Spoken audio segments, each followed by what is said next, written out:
Okay, so the next three steps are going to be questions, value, and asking for the sale. And I may try to cover those all within one video. I may break this up. I'm not sure I'm going to do this as we go because there is not much to say, but at the same time, I could extrapolate on this a while and really dig deep. But for this segment, I'm trying to keep it light. So let's start with the questions. So the questions are going to be simply kind of like I ended the last segment. It's just asking questions in three different components. Where could they see themselves using this before? Where could they use it currently? Or where can they see this using this in the future? The main tonality you want to use here is going to be genuine. Definitely maintain eye contact, sound sympathetic, and really just have them take a look.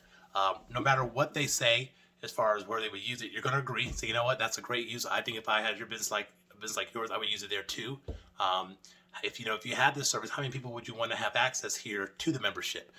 Would you want to do all this work yourself, or would you want to delegate it to some people here to do that for you? They start saying more people, then you know what membership you can put them on. Here's where just basically you want to flesh out anything that may be remaining, and so you can go ahead and transition to the value part of the sale and making sure they see the value of the membership. So I'm going to keep it going here.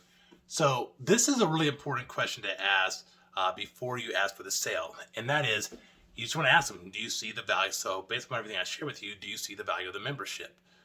They should say yes at this point. It says, any questions you have remaining about it before I show you how to become a member? They should say no. Say, okay, great. How soon do you want your membership to become effective? And as you start looking down, this is where you're going to ask for the sale and take the sale. Want to stress one piece of importance right here regarding asking for the sale. So some of us, me especially when I first started, would get really shy about asking straight up for the sale. And I think women will recognize, probably don't deal with this as much as us men.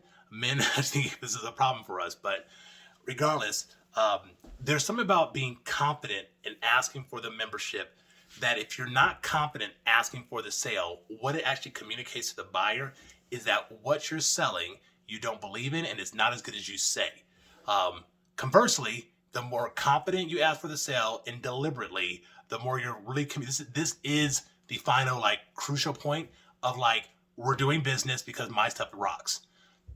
No question. I don't care if you believe that or not. That's how you need to come across confidently. But you also can, I just want to say, in some ways you can tease out or say this in a different way. But you definitely don't need to tell 10 more stories here or ask in a roundabout way.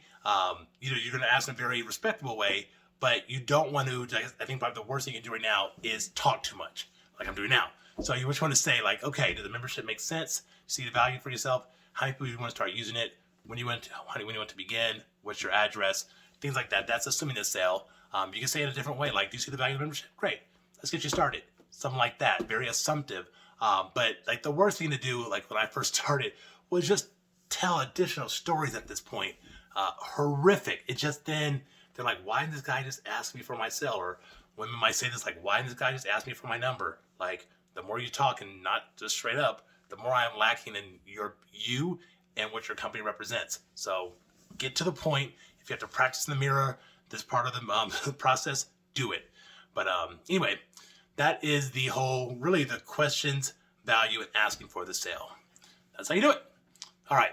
So let's get up. So we're basically down to the last two components, which are going to be follow-up and walkthrough. But we basically covered the whole presentation process, which took us a while, but it is what it is.